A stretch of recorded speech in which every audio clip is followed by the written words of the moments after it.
صاحب مولانا بدر عالم بیٹھی رحمۃ اللہ کے بیٹے ایک ہی حضرت کے بیٹے تھے، بھاول نگر یہ پڑھتے رہے ہیں اس دور میں جب والد صاحب جب یہ ان کے والد وہاں تھے تو ہمارے والد صاحب سے پڑھا ہے مجھے. اس کی زیارت کی جب میں پہلی دفعہ حاضر ہوا تو میں نے ان کی زیارت کے لیے گیا تھا.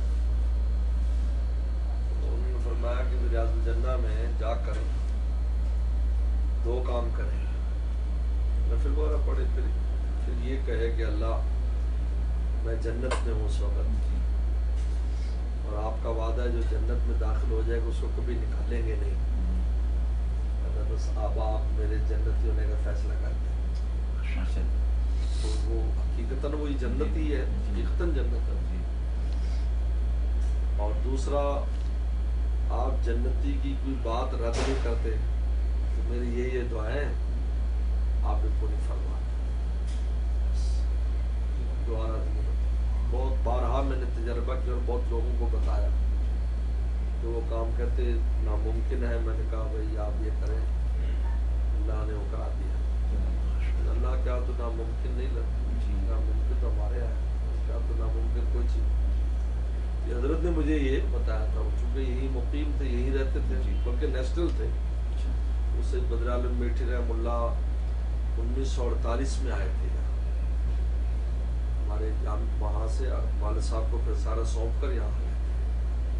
48 کے بعد پھر ادھر ہی رہے اور بہت عظیم الشان شخصیت تھی.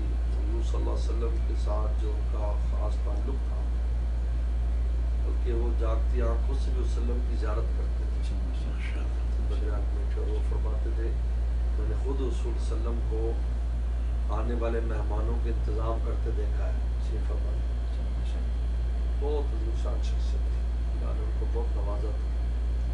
بہت اونچے درجے کے ولی اللہ تھے اور حدیث کے بہت بڑے امام تھے.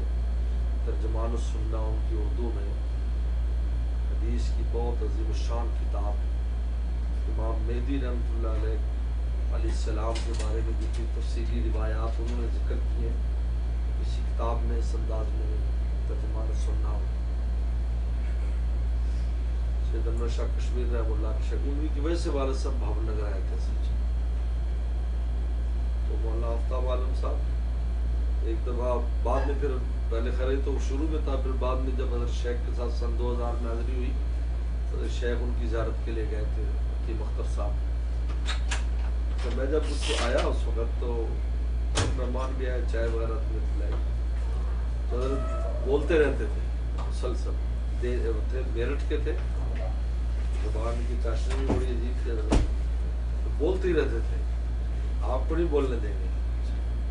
ان کو حال وال نہیں پوچھا، یہ نہیں. حضرت نے بس شروع میں خیریت پوچھی، پھر اس نے پوچھا مدرسے کا اس کا.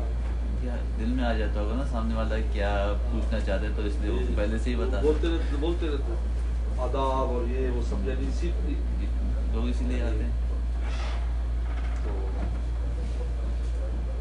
اس کے بعد جب اگر شیخ آئے رحمۃ اللہ علیہ تو ان کے ساتھ پھر میں حاضر کیا.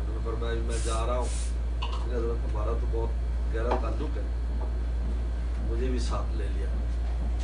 تو ان کی گاڑی میں وہاں حاضری ہوئی، چائے شاید پھر وہ حضرت بھی باتیں کرتے تھے، وہ بھی کرتے تھے. پھر حضرت اس وقت بات کی، اس نے کہا کہ جب کوئی آتے ہیں نا جی تو میں بولنے نہیں دیتا کسی کو. وجہ یہ ہے کہ یہ اتنی خاص اور حساس زمین ہے کہ آنے والے غیبت کر جاتے ہیں، لوگوں کی بات کر جاتے ہیں. تو ہمیں راندہ درگاہ ہونے کا خوف رہتا ہے مجھے، ایسا نہ ہو کہ ہماری بھی پکڑ ہو جائے. اس زمین پر ایسی بات یعنی ایسی اس انداز میں کی کہ آپ بھی گاؤں پہ کھڑے ہو جاتے ہیں. ہم تو ایسے ہی چلے جاتے ہیں اور آ جاتے ہیں. فرمایا کہ میں تو اس لیے کسی کو بات نہیں کرنے دیتا. حضرت تو بات سنا بھی رہے تھے مولانا رومی کی اور پتہ نہیں کہاں سے، پھر تو جیسے مجلسیں لگتی تھی. تو یہ اس انداز میں کوئی 1-2 دن کی بات نہیں ہے، سالوں ایسے بسر کیے ہم نے، سالوں ان آداب کے ساتھ سالوں ایسے گزارے ان آداب کے ساتھ. ہم تو 10-15 دن نہیں رہ سکتے. اب وہی اپنی ہماری خرابی شروع ہو جاتی ہے. تو میں اس لیے مجھے خوف رہتا ہے میں کسی بات نہیں کر کسی غیبت نہ کر دیں کسی کو ایسی بات نہ کر دیں جو یہاں کے آداب کے خلاف. لوگ ایسی احتیاط نہیں کرتے, ڈر لگتا ہے, حیران ہو گئے.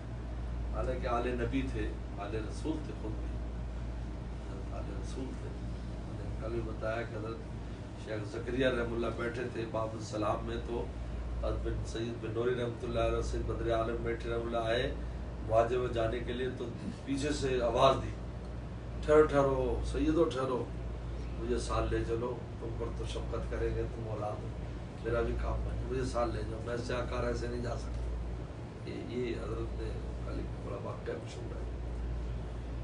یہ ریاض الجنہ جو ہے وہ بڑی خاص جگہ ہے, وہاں کچھ وقت بھی مل جائے کافی ہے, دعائیں ہو جائے, وہیں سے معاجے پر سلام بھی وہاں سے پیش کرنا چاہیے. آپ کے سر مبارک اللہ تو سلام بھی پیش کرے, نفل پڑھے اور دعا کرے. تین کام جو ہے وہاں سامنے سے آ کر بھی موقع مل جاتا ہے, لیکن اب انہوں نے بند کر دیا سامنے کا درکار, سامنے سے نہیں اب آنے دیتے. میرے لیے چائے بنانا پہلے آنے دیتے تب نہیں آنے دیتے, پیچھے سے نکال دیتے واپس اسی گیٹ سے یا دوسرے گیٹ سے. اچھا اچھا. اب یہ شروع کر وہ رش ہو جاتا ہے, پھر جب اندر والے بھی آتے ہیں بیٹھ سے بھی آتے ہیں.